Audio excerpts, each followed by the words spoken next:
ফারহানা, তাহলে আমরা এরকম ধরে নিতে পারি যে আপনার কথা থেকে যদি আমরা একটা উপসংহার টানতে চাই যে ধরেন সবগুলি দল বিএনপি ইনক্লুডেড এর মধ্যে গণতন্ত্র আসতে 70-80 বছরের মতো লাগতে পারে। দেখুন আমি it's just a speculation, it could be 50 years। আচ্ছা ঠিক আছে, আমি আচ্ছা ঠিক আছে, it all depends on the will of the people। আমার দেশের মানুষ আসলে কি চায়। ওকে রাইট, হ্যাঁ, আমার দেশের মানুষকে সচেতন করার দায়িত্ব আমাদের। কতটুকু সচেতন করা হবে, কত সময় নিয়ে হবে, এটা তাদের উপর। আমার বেশি ফারহানা, আমি একটু আসি আপনার কাছে। আমি মান্নাভাইকে যেতে চাই। মান্না ভাই, আমি আপনাকে প্রশ্ন করেছিলাম যে এটা তো এরকম হওয়ার কথা যে নেত্রী আসলে আপনার এই প্রশ্নের জবাবটা দেওয়ার আগে যেহেতু একটু অধিকার চর্চা করতে পারিনি কি আমি যে প্রশ্নটা আপনি রুমিন ফারহানা করেছেন। আচ্ছা শিওর, তাহলে আপনি একটু বলেন। আমরা একটু আপনাকে আরেকটা জিনিস শোনাই যে আমরা দর্শকদের কাছে প্রশ্ন করেছিলাম যে নির্বাচনের আগে বড় ধরনের সংস্কার করা হবে, এমন মন্তব্য করেছেন প্রধান উপদেষ্টা ডক্টর মোহাম্মদ ইউনূস। অন্তর্বর্তী সরকারের এই অবস্থান সমর্থন করেন কিনা, বড় ধরনের সংস্কার করা হবে এটা সমর্থন করেন কিনা, সেইটা সমর্থন করে শতকরা 83% দর্শক, সমর্থন করেন না হচ্ছে 17% দর্শক। আমাদের জন্য একটা স্টেগারিং নাম্বার 145,000 মানুষ, মানে 1,45,000 মানুষ ভোট দিয়েছেন এটার মধ্যে।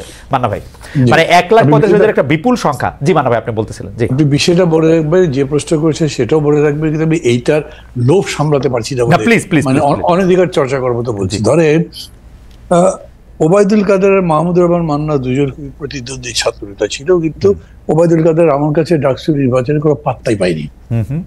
তারপরে আমি আওয়ামী লীগে থাকলাম না, আওয়ামী লীগে যোগ দিয়েছি, থাকতে পারলাম না বা থাকলাম না। এখন ওবায়দুল কাদের আওয়ামী লীগের সাধারণ সম্পাদক হয়ে গেলেন। তখন আমাকে কোনো কোনো মানুষ এরকম করে বলেছে, ভাই ওবায়দুল কাদের সাধারণ সম্পাদক হয়ে গেল, আপনি দলটা ছেড়ে দিয়ে থাকলে আপনি তো হতে পারতেন। আমি তাদেরকে বলতাম না, আমি হতে পারতাম না, কারণ শেখ হাসিনা যে তুতু করে তাকে দিবে, আমাকে দিবে না। আমি ওটা জানি, বুঝি বলেই আমি ওখানে থাকিনি।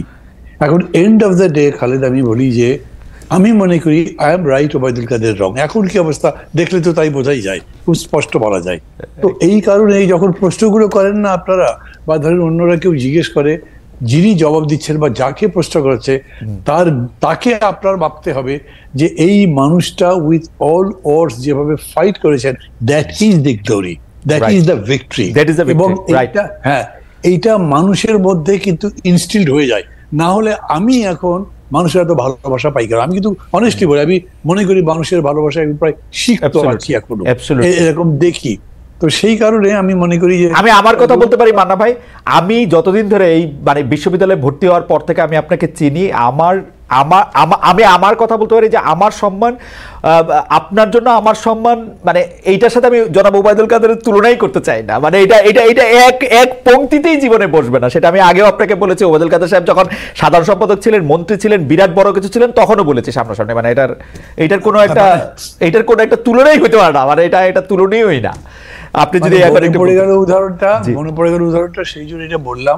এই জন্য আমি মনে করি যে এটা রুল ভাড়াকে জিজ্ঞেস করার দরকারই নাই, সে যেটা করতে থাকবে, টাইম উইল পে হার, এটা আমি মনে করি। যাই হোক, আমি আপনার প্রশ্ন আসি। একটা জিনিস বলি, মানুষ খুব জটিল জিনিস। আমি এটা অনেক চিন্তা করেছি, লোকজনের সাথে কথাবার্তা বলতাম, মানুষ জটিল কেন? কারণ সবচেয়ে জটিল ম্যাটার হচ্ছে ব্রেন। এবং বলে যে একটা ম্যাটার যত জটিল হবে, যত কমপ্লেক্স হবে, তার মানে সেটা তত ডেভেলপ। যে কোনো ডেভেলপ জিনিসই কিন্তু জটিল, খুব ইজি বোঝা যায় না, বুঝে গেলে ইজি। তো মানুষের এত জটিলতার মধ্যে, ধরেন আপনাকে আমি যদি প্রশ্ন করি, আদম হাওয়া খুব আরামে ছিলেন, বেহেশতে ছিলেন, কে কামড়ালো, কোন পোকা কামড়ালো তোমাকে যে ওই গন্ধম ফলটা খেতে হবে? তার জন্য বেহেশ থেকে ফেলে দিল পৃথিবীর মধ্যে, পড়লো তো। আমাদের এত বড় সম্মানের একটা জায়গার একজন মানুষ, আমাদের ধর্মগ্রন্থ অনুযায়ী, বিশ্বাস অনুযায়ী তিনি করলেন, মানুষকে এইখানে বোঝা মুশকিল। এরকম বহু জায়গা আছে মানুষের বিহেভিয়ার বোঝা যায় না। আমার নিজের কাছেও মনে হয় যে আমি যদি আওয়ামী লীগ থেকে চলে আসতে পারি, তো বাকি লোকগুলো, লাইক আমি নাম বলছি না, আমার সাথে বড় বড় সিনিয়র নেতা যারা আছেন, কোন সম্মান নিয়ে, কোন মান নিয়ে তারা আছেন, আমার তো তাদের সাথে প্রায়ই কথা হতো, সবাই প্রায় কান্ত কথা বলতে এই শেখ হাসিনা এই অপমান করেছে, উনি সম্মান করে না, ওই অমুককে এটা দিল, এইরকম রেগুলার। আমি তাদের বলি, ভাই এত কথা বলেন, তারপর ওর সাথে আছেন স্যার। এখনো রুমেন এখানে আছে, তারপর আমি মনে করি সে বাইন্ড করে কিছু নেই। বিএনপির অনেক এরকম বলে বিভিন্ন ব্যাপারে, দল করেন কেন এটা? তো কি করবো আমি? সে ভাই আপনাকে আমি দল ছাড়তে বলছি না, আমি কোনো দল ভাঙার কাজ করি না, কিন্তু আপনার যদি মনেই হয় যে আপনার এই দলে অসম্মানিত হচ্ছেন, আপনি থাকেন কেন ওখানে? আপনি চলে আসেন। কিন্তু মানুষ এটা করে না। এই জায়গাটা আপনি করে দিয়ে কিছু ব্যাখ্যা করতে পারবেন না। আর রাজনৈতিক ভাবে তো নয়, হ্যাঁ রাজনৈতিক ভাবে একটাই ব্যাখ্যা দিতে পারেন, তা হচ্ছে তারপরেও যারা থাকে তারা আরো বড় কিছু পাওয়ার আশা করে, তারা মনে করে আচ্ছা কথার কথা ধরেন না মানে ভাই এই জায়গার মধ্যে আপনি যদি একটু জনগণের অবস্থা ব্যাখ্যা করতেন। নেতাদের কথা তো আমরা বুঝলাম, তারা হয় কোনো একটা হালুয়া রুটি অন্য কোনো কিছুর জন্য তারা এটার মধ্যে এটা থাকলো, তারপরে হচ্ছে যে আওয়ামী লীগে থাকলে অনেক, জনগণের কি প্রবলেম? না না আলাদা করতে পারবেন না তো, আলাদা করতে পারবেন না। এই জন্য যেগুলো অভিজ্ঞতা আমার আছে খুব, আমি যখন প্রথম আমার এলাকাতে ইলেকশন করতে গেছি তখন তো টেলিভিশনে আমার নাম বলে, আবার এলাকায় এরকম কোনো নেতাই ছিল না যাদের নাম টেলিভিশনে বলে, যাদের নাম রেডিওতে বলে। লোকজন শোনে আর আমাকে দেখে আর বলে আপনি এত বড় নেতা, আপনার পার্টি কই? আমার পার্টির নাম কি? ডাব বই, এই নাম তো শুনি যাই। আমি এত ঠিক দেখেন, মানুষ আমাকে প্রশ্ন করেছে আপনাকে যদি আমরা ভোট দিয়ে আপনি যদি জেতেন আপনি তো সরকার করতে পারবেন না, তাহলে আপনি আবার কাজ করবেন কেমনে? তার মানে মানুষের মধ্যে পার্লামেন্টারি ডেমোক্রেসির ওই ফরম্যাটে তার কাছে আছে যে মানুষ একজন জিতলেই হবে না, তার মেজরিটি পার্টি মেম্বার জিততে হবে, তবে সে সরকার করতে পারবে, না হলে ইন্ডিভিজুয়াল একটাকে চয়েস করার লাভ কি হবে? মানুষ এটা ভাবে। এই জন্যে ডেফিনেটলি আপনার পার্লামেন্ট বুর্জুয়া পার্লামেন্টারি ডেমোক্রেসিতে it is a rule of the party, ওই পার্টি না করতে পারলে তো হবে না। আমি মাহমুদুর রহমান মান্না যদি আজকে বাংলাদেশের মানুষ রায় দেয় উনি হচ্ছে বাংলাদেশের সবচেয়ে ভালো মানুষ, সবচেয়ে জ্ঞানী মানুষ, সবচেয়ে বুদ্ধিমান, বিচক্ষণ ইত্যাদি ইত্যাদি, কিন্তু আর কোনো পার্টি নেই, আবার কি দাম আছে? আমি তো ডক্টর ইউনূসের মতো চান্স পাবো, ডক্টর ইউনূস এত বড় নোবেল টোবেল পেয়ে আন্তর্জাতিক ব্যক্তি হওয়ার পরে একটা চান্স পেয়ে উপদেষ্টা হয়েছে, বাকি ওরকম কত লোক আছে কেউ হতে পারেনি। তো কাজে ইন্ডিভিজুয়াল দিয়ে ওরকম পারবেন না আপনি, ওইখানে দল লাগবেই। এবং ওই কারণেই দল যদি বড় হয় তাহলে দলের নেত্রী যিনি তিনি একটা অখাদ্য হলেও মানুষ কি করবে ওটাই মুখে দিয়ে রাখবে, তার কাছে বিকল্প নাই, তো সেরকম করেই রাখবে। এটাকে মানুষের দোষ দিয়ে লাভ নাই।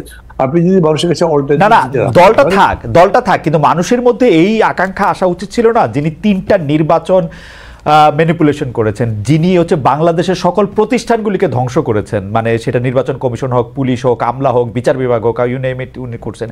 মানুষের মধ্যে থেকে এইটা আসা উচিত না, ঠিক আছে আমরা আওয়ামী লীগ করবো কিন্তু উনাকে বাদ দিয়ে এইটা করার কি জানেন? আমি বিশ্বাস করি, ধরেন আমি বিশ্বাস করি, প্রমাণ দিতে পারবো না, যদি দেশের সামনে নির্বাচন হয় 1 বছর পরে, আমি এটা প্রস্তাব করছি না, আমাকে কেউ ভুল বুঝলে আমি তাদের কাছে ক্ষমা চাইছি, সেই নির্বাচনে আওয়ামী লীগও আছে, ধরেন নির্বাচন করতে পারছে, কেউ কোনো মারপিট করছে না, বাধা দিচ্ছে না, সভা ভাঙছে না, ওই ভোটে আওয়ামী লীগ গো হারাহারি। আমি মনে করি তাই। তারপর ধরেন এই একটা উদাহরণ আছে, যেরকম ফ্রান্সে বাঁকো তো 4 নম্বর পার্টি ছিল, সে জিতলো কিভাবে? আমাদের দেশে এরকম হতে পারে। আমি প্রায় বলি বক্তৃতায়, আমার খুব প্রিয় একটা সেন্টেন্স বলেন, অতিকায় হস্তি বিলুপ্ত হইয়াছে, টিকটিকি টিকি আছে। ওই বড় আছেন এই অহংকার করলে কিন্তু কোনো লাভ হবে না। আর সিংহ বনের রাজা হাতি রয়, যদিও হাতি প্রাণী হিসেবে বড়। এই জন্যে মানুষের চয়েসের উপরে আপনার ভরসা থাকতে হবে, মানুষের চয়েসটাই শেষ কথা। তবে এখন মানুষের যদি সেই এডুকেশনটা না থাকে তাহলে তার বিলম্ব হবে। ওই যে রুমিন বলছে না, এটা হয়তো 20-25 বছর লাগবে, আমি বছর মানে সংখ্যা দিয়ে বলবো না, কিন্তু মানুষের সময় লাগবে। কিন্তু আমার কাছে খুবই বিশ্বাস করবো, আমি মনে করি আপনি খেয়াল করেছেন, এখন পর্যন্ত BNP is the biggest party, BNP হলো সবচেয়ে জনপ্রিয় দল, কিন্তু এই বিএনপি 5 আগস্টের ক্ষমতা পরিবর্তন একদম অব্যবহিত পরেই যখন পার্টি অফিসের সামনে বিশাল সমাবেশ করে বলল 3 মাসের মধ্যে নির্বাচন দেন, তখন সমস্ত মানুষ বিরোধিতা করেছে, বলেছে রক্তের দাগিস করে কিভাবে নির্বাচন। কিন্তু মানা ভাই, আপনি যদি এখন কান পাতেন আপনি কিন্তু শুনবেন যে সব মানুষ এখন নির্বাচন চাচ্ছে, কারণ ডক্টর ইউনূস সরকার মানে অনেক জায়গা থেকেই আসলে সিদ্ধান্তই নিতে পারতেছেন। আপনি যদি অর্থনৈতিক সূচকগুলি দেখেন, বলতেছে যে আমলারা, আপনি কোনো কার্ভের মধ্যে তো আপনি কোনো মানে পরিবর্তন দেখবেন না, এবং এটা তো ওইটা আপনার লাস্ট প্রশ্ন ছিল, তার জবাবটা আমি দেবো। আমি যতখানি পারি ততখানি বলবো, তার আগে এই কথাটা বলিনি। আজকে যদি মানুষের কাছে অল্টারনেটিভ থাকতো না, তাহলে কিন্তু এটা হতো। ধরেন কোনো কারণে মানুষ এখন মনে করছে না বিএনপি তো আওয়ামী লীগের মতোই করছে, তারপরে ভোটের মাঠে গিয়ে এসে দেখলো যে বিএনপি আছে বিগেস্ট, কাছাকাছি আছে, ধরেন কথা জামাত, কিন্তু কাছাকাছি মানে কি, বিএনপি যদি 80 হয় তাহলে জামাত হলো 10। জামাতের এত শক্তি নাই মনে হয় মান্না ভাই, আমার মনে হয়। কথার কথা বললাম, 80 আর 10 বলছি তো, এইটাতেও মানুষ আর জামাতের কাছে যাবে, বিএনপির কাছে যাবে, যদি সে বিএনপির ব্যাপারে ক্রিটিক, কারণ আর কিছু নাই।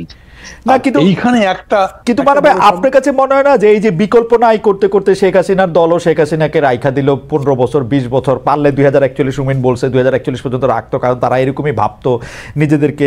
বিকল্প তো আসলে তৈরি হয় না, মানে বিকল্প যতক্ষণ পর্যন্ত বিকল্পের মতো দেখতে লাগে ততক্ষণ পর্যন্ত কেউ এটাকে নেয় না, এটা তো অবভিয়াস হইতে হয়। এটা হবে, মানে এখন যদি ওরকম করে বলেন তাহলে আমি আমার নিজের কথা বলতে, আমি তো বিকল্প করবার জন্যই আজকে 13-14 বছর ধরে চেষ্টা করছি, আমি বিকল্প হতে পারিনি, কিন্তু মানুষের কাছে আমি অ্যাজ অ্যান ইন্ডিভিজুয়াল একটা অল্টারনেটিভ আমি মনে করি, আমার দল হয়নি। ওকে, আমিও দল যদি হতো তো হয়ে যেত। আমরা একটা প্রশ্ন মানা ভাই আপনার কাছে কিছু শোনার বাকি, কিন্তু আমরা একটা প্রশ্ন আসলে ব্যারিস্টার রুমিন ফারহানাকে করতে চাই, যেটা আবার আপনার কাছে আমরা আপনি লাস্ট প্রশ্ন যেটা করেছেন তার জবাব আমি বলি, তারপরে জি বলেন প্লিজ বলেন। প্রশ্নটা কি করেছেন আবার বলেন। বলেছিলেন যে গভর্নমেন্ট পারছে না পুরোটা, কি একটা প্রশ্ন? রাইট, হ্যাঁ গভর্নমেন্ট তো আসলে কোনো জায়গা থেকেই আমরা মানে যেটাকে কাজ করা বলে, মানে আমি তো বলতে চাই যে গভর্নমেন্টের এই মুহূর্তে ইলেকশন দেওয়া উচিত। এই মুহূর্তে বিএনপিকে আপনি যেটা বলেছেন যে আপনি ওই যে পার্সেন্টেজ দেখিয়ে বললেন না, পার্সেন্টেজ থেকে যে নির্বাচনের আগে যে সংস্কার করা হবে, ডক্টর ইউনূস এই মন্তব্য করছেন, অন্তর্বর্তী সরকারের মানে অবস্থান সমর্থন করেন কিনা এইটা আমরা প্রশ্ন করেছিলাম দর্শকদের। একদিনের মধ্যে সেই দর্শকরা 1,45,000 ভোট দিয়েছেন, শতকরা 83% মনে করেন যে সংস্কার করতে পারা উচিত। শুনেছি, আমি আপনাকে বলি, এটা আমি এবারে ব্যক্তিগতভাবে উপদেষ্টাকে বলেছিলাম, আর কাউকে ওপেনলি বলবো তা মনে করিনি, কিন্তু আপনার প্রসঙ্গ আসলে আমি বলে ফেলছি সেটা। আমি তাকে বললাম যে ভাই আপনাদের আসলে কিন্তু আমি পছন্দ করি না, কিন্তু এই কথা আমি আবার কাউকে বলিও না, মানে এটা বলি যদি তাহলে এটা আওয়ামী লীগের কাছে চলে যায়, এই জন্য বলছি না। এইখানে একটা সমস্যা হয়েছে। আমি ওই যে বললাম, আপনি একটা প্রথম উদ্ধৃতি দিয়ে বললেন না যে আমি বলেছি যে না এটা ইয়া হয় না, এর আগে আরেকদিন আরেকটা ইয়েতে বলেছিল, আমাকে জিজ্ঞেস করেছে যে কত পার্সেন্ট কাজ করেছে, আমি বলছি ম্যাক্সিমাম বলে 40% হবে, এর বেশি করতে পারিনি। এখন হলো ধরেন ইলেকশন করবার জন্য যে মিনিমাম দরকার একটা জনবান্ধব পুলিশ, অন্তত ডেমোক্রেসি ভোট হোক এরকম একটা চাই মতো পুলিশ, সেটা বিউরোক্রেসি, সেটা ইলেকশন কমিশন, কিচ্ছু নাই। কিন্তু যে 194 যাই ভোট দিয়েছে এরা সবাই এই বিষয়গুলো খতিয়ে দেখে। কিন্তু আমি আপনাকে একটা কথা বলি, আমি একটা ছোট মুখে বড় কথা বলি, এইটা এই সরকার 4 মাসে পারে নাই, এটা 14 মাসেও পারবে না। এই পুলিশ এমনই থাকবে, নির্বাচন কমিশন এমনই থাকবে, এটা আমার নিজেরও এখনো মনে হয়। সেই জন্যই আমি যে মানুষ জোটের মধ্যে ফাইট করেছি, ম্যাক্সিমাম টাইম দিতে হবে ইন্টারিম গভর্নমেন্টকে যাতে তারা সংস্কার করে আছে, সেই আমি এখন বলছি 1.5 বছর 2 বছরের মধ্যে কমপ্লিট করে ভোট দেওয়া উচিত, না হলে বেশি দিন থেকে গভর্নমেন্ট আনপপুলার হয়ে যাবে, তখন একটা বিতিকিচ্ছির কাণ্ড হয়ে যাবে, করাই উচিত অলরেডি সেটা হয়েছে। মান্না ভাই ধন্যবাদ আপনাকে।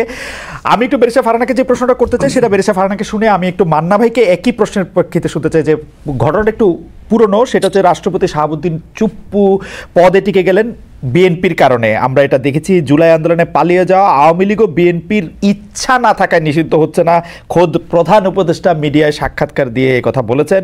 কিন্তু আওয়ামী লীগ পালিয়ে প্রবাসী, তারা যুক্তরাজ্য জাপানে রাজনৈতিক সভা করছে, সেখানে শেখ হাসিনা অডিওতে বক্তব্য দিচ্ছেন। প্রবাসে সক্রিয় আওয়ামী লীগকে কি দেশে সুযোগ দেওয়া উচিত নাকি অনুচিত? আপনার অবস্থানটা আমি একটু শুনতে চাই, এবং একইভাবে মান্না ভাইয়ের অবস্থানটা আমি শুনতে চাই, যে মানে আমরা নেতা বা জনগণের পার্সপেক্টিভটা শুনলাম, আপনাদের পার্সপেক্টিভ একটু শুনতে চাই ব্যারিস্টার ফারহানা। আমি কি আগের আলোচনা থেকে প্লিজ আচ্ছা, দেখুন বাংলাদেশের পলিটিক্যাল যে সিস্টেম, তাতে পার্লামেন্টারিয়ান কারা হবেন বা পার্লামেন্টারিয়ানদের কাজটাকে, একজন সংসদ সদস্যের কাজ কি, এটা কিন্তু দেশের মানুষ খুব পরিষ্কার না। তারা মনে করে সংসদ সদস্যের কাজ হলো ব্রিজ, কালভার্ট, রোড নির্মাণ করা, এবং এটা নির্মাণ করতে গিয়ে তাকে সরকারের একেবারে সাথের লোক হতে হবে, তাহলেই তার পক্ষে সহজ হবে এই প্রকল্পগুলো পাশ করিয়ে নিয়ে আসা। এবং যারা সংসদ সদস্য হন তারাও বিশ্বাস করেন তাদের কাজ হলো এই ব্রিজ, রোড, কালভার্ট নির্মাণ করা, এবং এই নির্মাণ থেকে 10%, 15%, 20% তাদের পকেটে নেওয়া। এটা হচ্ছে একটা মিউচুয়াল আনরিটেন এগ্রিমেন্টের মতন, হ্যাঁ, জেন্টলম্যান এগ্রিমেন্ট। কিন্তু আসলে তো একজন সংসদ সদস্যের কাজ সেটা নয়। একজন সংসদ সদস্যের কাজ পলিসি মেক করা, একজন সংসদ সদস্যের কাজ আইন প্রণয়ন করা, একজন সংসদ সদস্যের কাজ সরকারকে জবাবদিহিতার মধ্যে আনা। দেখুন, সংসদের 70 অনুচ্ছেদ সংবিধানের, আমরা যে এটা নিয়ে এত লাফালাফি করছি, আচ্ছা সংবিধানের 70 অনুচ্ছেদে অনুযায়ী আপনি দলের বিপক্ষে ভোট দিতে পারবেন না। আপনি কি 54 বছরে দলের সমালোচনা করে কোন সংসদ সদস্যকে সংসদে দাঁড়িয়ে বক্তব্য দিতে শুনেছেন? না, কিন্তু বেরেশা ফারহানা, আপনারা তো সংসদের বাইরে ছিলেন 15 বছর, আপনাদের তো 70 অনুচ্ছেদ ছিল না। আমরা কি দেখেছি আপনারা দলের সমালোচনা করে পল্টন ময়দানে বক্তৃতা দিয়েছেন? আমরা পল্টন ময়দানে বক্তৃতা দেইনি, আমরা এতই মাইরের উপরে ছিলাম, আমি আমার ব্যক্তিগতটা বলতে পারি যে আমি ওই মাইরের বর্ণনা দিতে দিতে আর যাকে আনা হতো আমার সাথে, সে ওই মারকে ডিফেন্ড করতে করতে এমন একটা জায়গায় নিয়ে যাইতো যে কনস্ট্রাকটিভ আলোচনার জায়গাটাই তো ছিল না। আপনি বলেন তো, সাংবাদিক হিসেবে খালেদ মহিউদ্দিন গত 15 বছরে, হ্যাঁ, যদি 2 দল নিয়ে এসে বসছেন, কোন কনস্ট্রাকটিভ আলোচনা সেই অর্থে গঠনমূলক আপনারা কি করতে পারছেন খালেদ ভাই? ছিল না, ওই পরিবেশ ছিল না, এটা বইলা তো লাভ নাই। তো এখনই বা কত গঠনমূলক আলোচনা হয় এই প্রশ্নও তো আমি বলতে পারি। আমি তো তবু কিছু কথা বলি ভাই, হ্যাঁ, এর বাইরে তো আমি আর কাউরে কোনো কথাও বলতে শুনি না। এই অভ্যুত্থানটা হইছে এক পালের জায়গায় আরেক, বিষয়টা তো তা না রে ভাই। রাইট, বেরেশা ফারহানা, আপনি যদি ওইটা একটু বলতেন যে শেখ হাসিনা যে অডিওতে বক্তব্য দিতেছেন প্রবাসী বিভিন্ন জায়গায়, ওইটা দিয়ে যদি মন্তব্য করতেন। জি, ওইটা নিয়ে আমার মন্তব্য খুব পরিষ্কার। আমরা শুরুতেই শুনলাম যে শেখ হাসিনা দেশ থেকে পালিয়ে গেছে। পালাতে দিল কারা? এক, কেন তাকে, আমি জানি সেনাবাহিনীর সাহায্য নিয়ে তিনি বিমানে করে পালিয়ে গেছেন দেশ থেকে, সেনাবাহিনী তাকে তার হেফাজতে নিতে পারতো কিনা এই প্রশ্ন আমি রাখি। কারণ তিনি তো আসলে প্রত্যক্ষ এবং পরোক্ষ ভাবে 2000 হত্যাকাণ্ড, 25,000 মানে কি বলে অ্যাসল্ট এবং প্রায় 1,500 মানুষের চোখ হারানোর সঙ্গে সম্পৃক্ত, তাই না? দুর্নীতি সরিয়ে রাখি। 2 হলো 800 সামথিং এর একটা তালিকা নাকি ছিল সেনাবাহিনীর কাছে যারা তাদের হেফাজতে ছিল। সেই তালিকায় কাদের নাম ছিল এখন পর্যন্ত আমরা জানি না। তারা দেশ থেকে পালালো কি করে বা আদৌ পালিয়েছে কিনা তাও আমরা জানি না। আচ্ছা, আমরা অল্প কিছু লোককে বিচারের আওতায় আনতে দেখলাম, এবং ফর এক্সাম্পল সালমান এফ রহমানের বিরুদ্ধে খুনের মামলা। আরে যার বিরুদ্ধে আপনি শেয়ার কেলেঙ্কারি নিয়ে কিংবা ব্যাংক লোপাট নিয়ে বা এস আলমের বিরুদ্ধে ব্যাংক খাওয়া নিয়ে মামলা করতে পারেন, তাদের বিরুদ্ধে আপনি 302-তে গেলেন। মানে যার যেদিকে যাওয়ার কথা না তারটা সেদিকে গেলেন। এতে হয় কি, মামলার মেরিট কমে যায়, জনগণের বিশ্বাস কমে যায়, এবং last but not the least, মানুষ মনে করে ও ওরা তো এখন পাওয়ারে নাই, এখন সব ওদের বিরুদ্ধে ঢালাও মামলা হবে। আবার যখন ওরা পাওয়ারে আসবে তখন এগুলো সব ঢালাও মামলা হিসেবে বাতিল হয়ে যাবে। এবং কালচারের মধ্যে আমরা চলতেছি। এবং এখন তো ন্যারেটিভ আরো পাল্টে গেছে যে শেখ হাসিনা আসলে বিদেশে পালায় যান নাই, জানো নাই, তাকে জোর করে তাকে একটি বিমানে উঠিয়ে দেওয়া হয়েছে এবং সেখান থেকে জোর করে তাকে মানে বাইর করে দেওয়া হয়েছে, যেটা আসলে প্র্যাকটিক্যালি ইম্পসিবল। শেখ হাসিনা প্রধানমন্ত্রী থাকা অবস্থায় তিনি যদি চাইতেন তার গায়ে স্পর্শ করার আগে এসএসএফ এর অনেক জায়গাগুলি পার হয়ে অনেকগুলিটা হইতে তিনি পালায় গেছেন, সেইটাই ঠিক। বাট নেগেটিভ এখন পাল্টানো হয়েছে। আমরা একটু মান্না ভাইয়ের কাছে একটু জানতে চাইবো। আমাদের একজন দর্শক এইবার আমাকে প্রশ্ন করেছেন, এবার আমাকে এখন প্রতিষ্ঠানগুলি কি করেছে, আমি এটা জয় বলতে চাই, কোনো কিছু ধ্বংস করতে আসলে যত সহজে সম্ভব সেগুলিকে গড়ে তোলা বা সেগুলিকে শুশ্রূষা করা আসলে সম্ভব না। আপনি একজন কুস্তিগির বা একজন মুষ্টিযুদ্ধকে মেরে মেরে আধমরা বা কোমায় নিয়ে যাওয়ার পরের দিন একদিনেই তিনি আবার সুস্থ হয়ে ফাইট করতে থাকবেন, ব্যাপারটা এরকম কখনোই হয় না। প্রতিষ্ঠানগুলি এখন কি করছে সেটার ক্ষেত্রে হচ্ছে আমার জবাব, প্রতিষ্ঠানগুলি শেখ হাসিনার 15 বছরের প্রতিষ্ঠান ধ্বংসের ফলে, এটা আমার মতামত, বাংলাদেশকে 35 বছর ভুগতে হবে ধ্বংসমাত্র একটা প্রতিষ্ঠান নিয়ে। এটা এর চেয়ে একটু কম হতে পারে। মানে আপনি যদি একটু বলেন যে এই যুক্তরাজ্য জাপান এখানে যে রাজনৈতিক সমাবেশ করতেছে এটা আসলে ঠিক হচ্ছে কিনা, আবার মানে মানে মানে ডক্টর ইউনূস যে বলতেছেন আসলে বিএনপির জন্য পারতেছি না আওয়ামী লীগরে ঠিকঠাক করতে, ওইটা নিয়ে যদি এটা উনি যদি বলেন খুব মুশকিল। জানেন সম্ভবত খালেদ যে ডক্টর ইউনূস আবার ডাইরেক্ট টিচার ছিলেন। জি, চিটাগাং ইউনিভার্সিটিতে ডাইরেক্ট টিচার থাকলে একটা অসুবিধা হয় না, সমালোচনা করতে কিরকম নিজের মধ্যে লাগে। কিন্তু তারপরে আমি তো বলতে বাধ্য হচ্ছি, ধরেন এখন সবচেয়ে ভালো ক্রিকেটারকে আপনি ফুটবল খেলতে দেবেন, আমি দিনে ওকে ফুটবল ভালো খেলতে পারবেন কি? ওনার আপনি প্রথম থেকে যে বক্তৃতাগুলো করেন সেগুলো যদি খেয়াল করেন, উনি বলছেন বাংলাদেশ হবে একটা ফ্যামিলি, আমরা ইনক্লুসিভ ডেমোক্রেসি করতে চাই। এই দুটো কথার কিন্তু কোনো ব্যাখ্যা দেননি, কিন্তু এটার ব্যাখ্যা একটাই দাঁড়ায় যে আপনি এদেরকে অ্যাকোমোডেট করে রাজনীতিটা করবেন। আমি এটাকে খারাপ ভালো কিছু বলছি না, কিন্তু আমি মনে করি it's a huge question from transition from fascism two democracy. কিভাবে যাবে? যেটা ডেমোক্রেটিক ওয়ে। ডক্টর ইউনূস সম্ভবত মনে করতেন একটা ডেমোক্রেটিক ওয়েতে যেতে হবে। আমেরিকানরা তো সবসময় তাই মনে করে, গণতান্ত্রিক পদ্ধতিতে এইটা এইটা এইটা করা যাবে না, এগুলো সব বলে।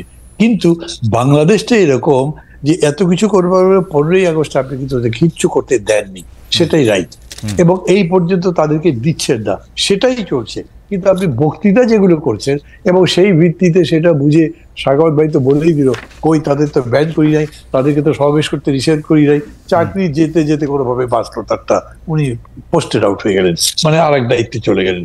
তো এই ক্রাইসিসটা আগে বুঝতে হবে। আমরা এই গণতন্ত্রের প্রত্যাবর্তনটা করবো যে সেই পদ্ধতি কি, এটা ট্রায়াল এন্ড এরর দিয়ে হতে পারে।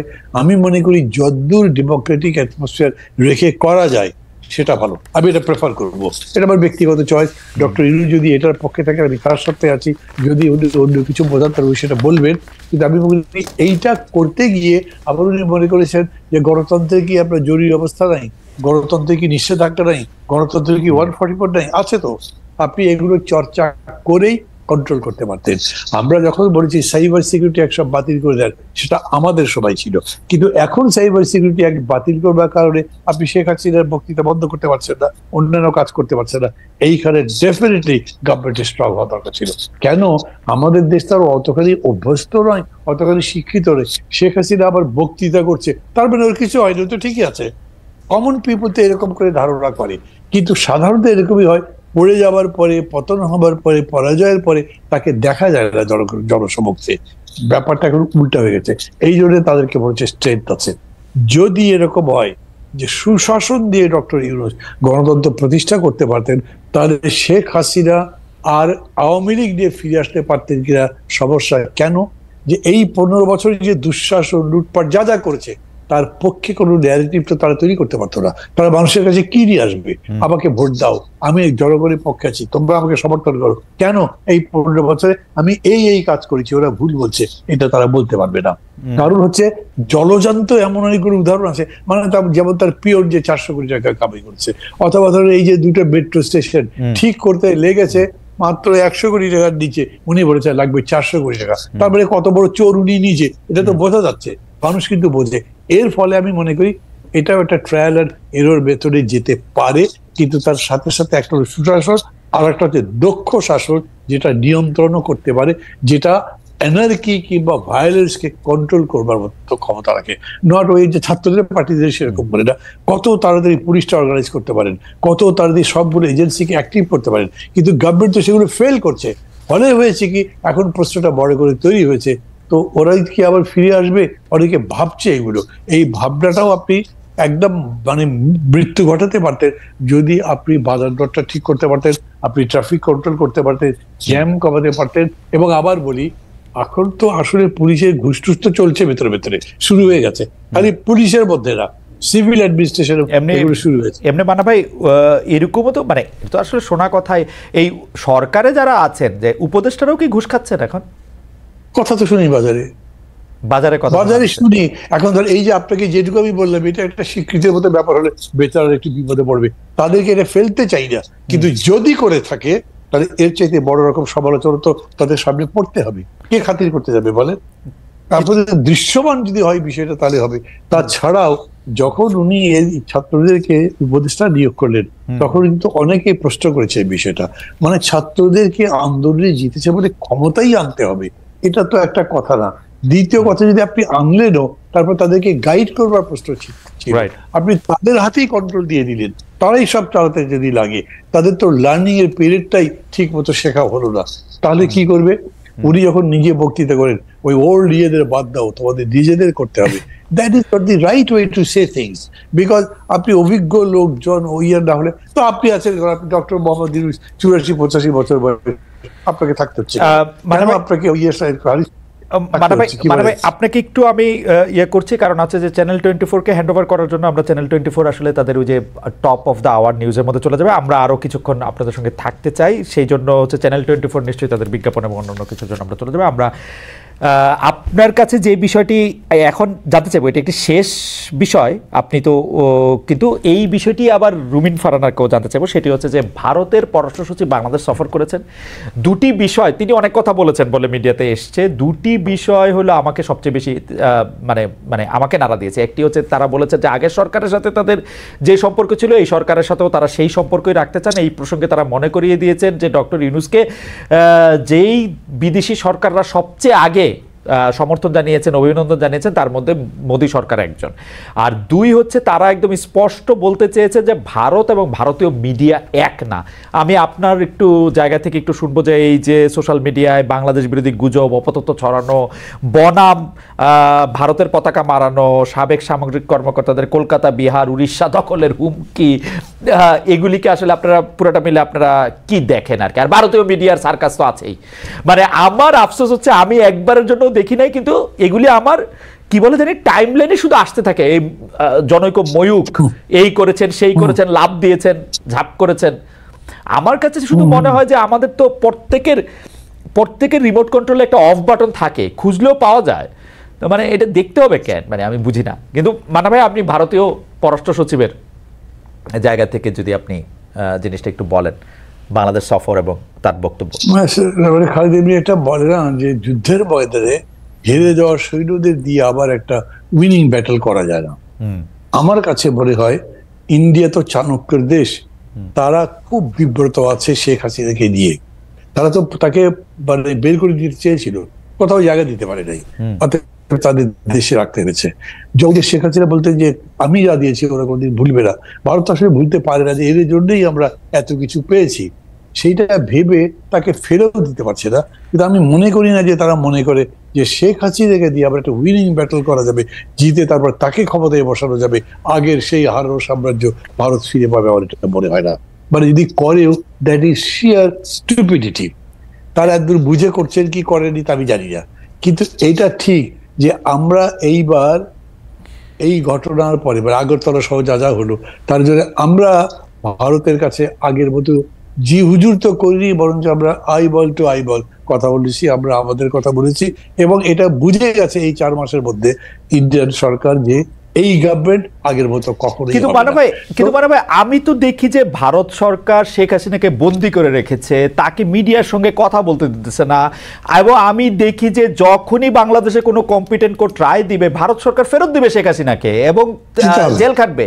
এবং আমি তো শেখ হাসিনার প্রতি ভারত সরকারের প্রেম দেখি না তো আর। মানে এটা কি দেখা যায় অ্যাবসলিউটলি প্রিজনার সে উনি এখানে। এটা তো আওয়ামী লীগের প্রোপাগান্ডা যে উনি এখানে খুব ভালো আছে, ভালো নাই উনি এখানে, ওনাকে বন্দী করে রাখা হয়েছে। আমি আপনার কথাই সত্যি মনে করি, কিন্তু এই যে হাতে যদি একটা মোবাইল থাকে সেটা দিয়ে একটা ভিডিও মেসেজ পাঠানো, এটা কোনো বিষয় না। এটা সবাই ভিডিও মেসেজও পাঠাতে পারতেছে না তো, কোথায় ভিডিও মেসেজ পাঠাইছে? সে এগুলি অডিও মেসেজ, ভিডিওটা লাগায় রাখে। সরি অডিও বলতে ভুলে গেছে আমার, অডিও ওটা তো করতেই পারেন। আর ওইটা দিয়ে লন্ডনে প্রেস কনফারেন্স অ্যাড করছেন, বক্তৃতা করছেন। These are rotten things. এগুলো দিয়ে ইন্ডিয়ান গভর্নমেন্ট আবার শেখ হাসিনাকে বসাতে চায়, এইটা প্রকাশিত হয় কিনা এটা আবার সন্দেহ আছে। তাছাড়া ওই যে তারা বলেছে যে বর্তমান অন্তর্বর্তী সরকারের সাথে তারা আগের সরকারের মধ্যে সুসম্পর্ক স্থাপন করতে চায়, এইটা করা ছাড়া তাদের কাছে পথ কি আছে? আমরা সবসময় ভুল করেছি। আমি আগেও বলতাম যে আমাদের সরকার বলতে চাই যে ইন্ডিয়ার কাছে আমাদের অনেক দায় আছে, আমাদের কাছে ওদের দায় কম না। এক চিকেন নেক তাদের পুরো ঘাড়ি ভেঙে দিতে পারে, সেটা তারা বোঝে। এবং সেইটাতে আমরা যদি পুরো এন্টাই চলে যাই তাহলে তাদের জন্য খুব সুবিধা না। সো কার্ড আমাদের কাছেও আছে। আমি কিন্তু শেখ হাসিনাকে নিয়ে, আমি জানি না ব্যারিস্টার ফারহানা কি বলবেন, আমি কিন্তু শেখ হাসিনাকে নিয়ে ইন্ডিয়ানদের অনেক বড় স্বপ্ন পরিকল্পনা আছে, এটা আমার মনে হয় না। মানে ইন্ডিয়ান সরকারের, মানে ময়ূক বিশ্বাসের দিয়া ইন্ডিয়ান সরকার জানি না আমি।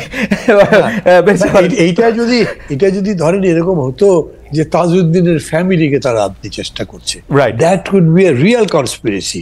কারণ ওইটার মধ্যে কিন্তু হ্যাঁ এইটাতে কিন্তু পাবলিক রেসপন্ড করার সম্ভব ছিল। এবং খেয়াল করে দেখেন যে তাজউদ্দিন সাহেবের ছেলেমেয়েরা যেরকম করে বক্তৃতা করছে, এইটা তো হার্ট ক্যাচিং টাইপের বক্তৃতা একটা। এবং যেরকম করে বলছে ওই জায়গা থেকে কিছু হয়েছে, আমি খোঁজ করবার চেষ্টা করেছি, যদিও ওরকম করে আমি ইনক্লুড করি না, সেটা খারাপ দেখা যায়, কিন্তু আমি দেখেছি এরকম নয় এখন পর্যন্ত। ইন্ডিয়ানদের কোনো পরিকল্পনা থাকলে আপনার বক্তব্যের পরে মনে হয় এটা নাই হয়ে গেল মান্না ভাই। কারণ হবে ষড়যন্ত্র, আপনি এটা সামনে নিয়ে আসছেন, এটা তার মনে হয় না থাকবে। আমরা একটু বেরিসা ফারানার কাছে জানতে চাই, বেরিসা ফারানা, এইটা মানে আপনার কাছে কি মনে হয় যে মানে ভারতে উনি আছেন, ভারত সরকারের সমর্থন নিয়ে উনি যে কোনো সময় টুপ করে এসে খুব করে ক্ষমতা নিয়ে নেবেন, আপনার এরকম মানে মানে এই বয়ানটা আপনার কাছে কিরকম লাগে? মানে এটা খুবই অস্বাভাবিক, এটা হবার কোনো সুযোগ নেই, ভারতও এটা খুব ভালোই বোঝে। কিন্তু ভারতের যে বিষয়টার সমস্যা হচ্ছে সেটা হচ্ছে যে শেখ হাসিনা একটা কথা কিন্তু বলে ফেলেছিলেন, ভারতকে আমি যা দিয়েছি সেটা তারা আজীবন মনে রাখবে। এবং সত্যি আমরা এমন কিছু নেই যেটা ভারত চেয়েছে এবং পায়নি, কিংবা এমন কিছু যেটা ভারতের জন্য কল্যাণকর কিন্তু হয়তো মুখ ফুটে ভারত চাইতে পারেনি, সেটাও শেখ হাসিনা দিয়েছে। শেখ হাসিনাকে যদি ভারত এই মুহূর্তে রিটার্ন ব্যাক করে বাংলাদেশে, কিংবা আশ্রয় না দিত, সেই 5ই অগস্টের কথা আমি বলছি, তাহলে কিন্তু ভবিষ্যতে আর কেউ শেখ হাসিনার মতন এভাবে কর্মচারীর মতো আচরণ হয়তো আর কোন সরকার প্রধান করবে না ভবিষ্যতে। এখানে খালি দুইটা প্রশ্ন। একটা প্রশ্ন হচ্ছে ভারত সরকারকে শেখ হাসিনা নিজের মুখে বলেছেন যা দিয়েছি তারা কখনো ভুলতে পারবেন না, ইউনূস সরকার এই দেওয়ার মধ্যে কোনগুলি বন্ধ করছেন সেটা আমার একটু বললেন। আর একটা জিনিস হচ্ছে যে মানে এই যে আপনি বলেছেন যে কর্মচারীর মতো আচরণ, কিন্তু এইটাও আসলে আর ভবিষ্যতে যে হবে না, এটা বন্ধ করার জন্য কি করা উচিত সেটা একটু যদি একটু বলেন দুই কথায়। আচ্ছা, আমি ইউনূস সরকারের ভিতরের কেউ না, আমি জানি না ইউনূস সরকার কি করেছে, তবে অ্যাপারেন্টলি একজন নাগরিক এবং একজন পর্যবেক্ষক হিসেবে আমি যেটা দেখি যে আগে আমরা ভারতের চোখে চোখ রেখে 15 বছর সরকারকে কখনো কথা বলতে দেখিনি। আমরা দেখেছি বর্ডারে মানুষ মারা গেছে, আমাদের খাদ্যমন্ত্রী কিংবা আমাদের কৃষিমন্ত্রী বা কিংবা আমাদের আওয়ামী লীগের কোনো মন্ত্রী বলছে এটা আমাদের দোষ, কারণ আমাদের লোকেরা গরু চোরা চালানের সঙ্গে যুক্ত, সো এই জন্য তারা গুলি খেয়ে মরে, এটা ঠিকই আছে, এটা ভারতের কোনো সমস্যা না।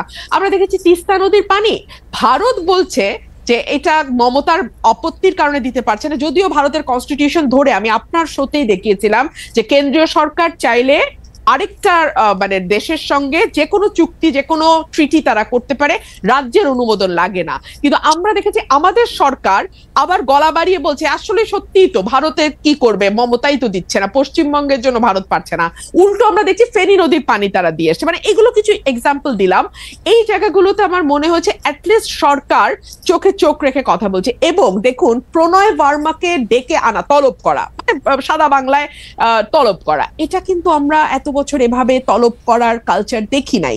এটাতে যে খুব মহাভারত উল্টে যাবে কিংবা বিরাট কোনো বিপ্লব হয়ে গেল, নো, কিন্তু আমার তো একটা সত্তা আছে, স্বাধীন সত্তা, সেই সত্তাটা এবং বাংলাদেশের নাগরিক হিসেবে, একটা সার্বভৌম দেশের নাগরিক হিসেবে তো আমার কিছু চাওয়া, কিছু সম্মান আছে, তাই না? সেই জায়গাটাতে আমি উজ্জীবিত হই, সেই জায়গাটাতে আমি একটা স্পিরিট খুঁজে পাই, এইটুকুই। আর দ্বিতীয় যে প্রশ্নটা আপনি করেছেন যে একই রকম সরকার বা নতজানু সরকার ভবিষ্যতে আর আসবে কিনা, এখানেই না জনগণের নাগরিক হয়ে ওঠার প্রশ্নটা সম্পর্কিত, যেটা আমি আপনাকে কিছুক্ষণ আগে পার্লামেন্টের উদাহরণ দিয়ে বুঝাচ্ছিলাম। এদেশের মানুষ যেমন মনে করে এমপির কাজ কালভার্ট আর ব্রিজ বানানো আর 20% সেখান থেকে পকেটে ঢুকানো, একইভাবে মানুষ মনে করে তারা এই দেশের নাগরিক না, মানুষ মনে করে যে তারা এই দেশে আছে প্রজার মতন, এই জন্য তারা ট্যাক্স দিতে চায় না। খেয়াল করবেন এই দেশে কিন্তু কর জিডিপির অনুপাত সবচেয়ে নিচে, কারণ সে মনে করে ট্যাক্স দিয়ে আমার লাভ, ওই টাকাটাই গচ্ছা, আমি তো কোনো সেবা পাবো না, আমাকে সেবা পাইতে হলে ওই লোকাল চেয়ারম্যানের পা ধরতে হবে, সামাজিক সুরক্ষায় যাইতে হলে আমাদের ওই এমপি সাহেবের পিএস এর পা ধরতে হবে। এই কারণে কি হয়, আমরা সিস্টেমকে ভোট দেই। আমাকে একটু সময় দেন খালেদ ভাই, আমরা না সময় নাই, তাহলে আপনি 30 সেকেন্ডে শেষ করেন, আর সময় নাই আমাদের, আমরা পার হয়ে গেছি। জি, আমরা সিস্টেমকে ভোট দেই। হ্যাঁ, যে কারণে মান্না ভাই বলছিল যে উনি একা দাঁড়িয়েছেন, ওনার দলটা দাঁড়াতে পারছে না, কারণ মানুষ মনে করে এই দল তো ক্ষমতায় আসবে না, মানে এই দল তো পার্ট অফ দ্য সিস্টেম হবে না। পার্ট অফ দ্য সিস্টেম যদি না হয়, তাহলে তার ঘরের টিনের চালের জায়গায় একটা ভালো পাকা চাল আসবে না, তার ওএমএস এর কার্ডটা হবে না, তার বয়স্ক ভাতার কার্ডটা সে পাবে না। এই সব কারণে না মানুষ আসলে একটা মানে এক্সিস্টিং সিস্টেমের সাথে নিজেকে কোনোভাবে অ্যাকোমোডেট করতে থাকে। এই কারণে আমি 70, 50 বা 15 বছরের কথা বলছি। মানুষের ভেতরে সেই নাগরিক হয়ে ওঠা, রাষ্ট্রের অংশীদারত্ব দাবি করা এবং রাষ্ট্রের মঙ্গলে যে দিন শেষে তার বা তার ভবিষ্যৎ প্রজন্মের মঙ্গল হয়, এই বিষয়গুলো তার মগজে ঢোকা একটা প্রক্রিয়ার বিষয়, এবং এই প্রক্রিয়াটা সময় লাগবে খালেদ ভাই। এইটা আসলে খুবই মানে সারফেস লেভেলে আছে। বেরসা ফারানা, আপনাকে ধন্যবাদ। আমি জাস্ট আর 30 সেকেন্ড সেকেন্ড নিব মান্না ভাই। সেটা হচ্ছে যে আজকে ব্যারিস্টার রুমিন ফারহানা কপালে টিপ দিয়ে এসছেন, তো আপনি আমাদের টেকনিক্যাল অসুবিধার জন্য আপনি দেখতে পাচ্ছেন না। অনেকেই মনে করছেন যে এই টিপটাও পলিটিক্যাল, আমরা কি একটু political statement by barrister Farhana, আপনি কি এটা নিয়ে 10 সেকেন্ড বলবেন কিনা? আমরা এটা শেষ করে দিচ্ছি না ব্যারিস্টার ফারহানা আপনি শেষে বলেন। মান্না ভাই আপনি কি এটা নিয়ে কিছু বলবেন যে ইভেন টিপ দেখো আসলে টিপ দেখো পলিটিক্যাল স্টেটমেন্ট মনে হচ্ছে? কেমনে বলবো, আমি তো ওকে দেখতেই পাচ্ছি না কেমন লাগছে দেখতে, আগে সেটা বলবো। তারপরে ওকে কি হিন্দু হিন্দু লাগে নাকি এখন মুসলমানই লাগে, ওকে কি সেকুলার লাগে না কি লাগে, কিছুই না দেখে বলবো। কারণ কিন্তু আমি মনে করি টিপ পড়ার মধ্যে হিন্দু মুসলমানের কোনো বিষয় নেই। ওকে ব্যারিস্টার ফারহানা আপনি যদি দুইটা বাক্য বলেন যে এটা একটা পলিটিক্যাল স্টেটমেন্ট কিনা। আমি যেই পরিবারে বেড়ে উঠেছি, যেই পরিবেশে বেড়ে উঠেছি, সেখানে 5 ওয়াক্ত নামাজও যেমন চলে, সেখানে রবীন্দ্রসঙ্গীতও হয়, গানও হয়, কবিতাও আবৃত্তি হয়, এবং আমি সবসময় টিপ পড়ি। হয়তো টিপের সাইজটা ছোট ছিল, হ্যাঁ এখন আমি বড় টিপ লাগিয়েছি। এটা যদি আপনি মনে করেন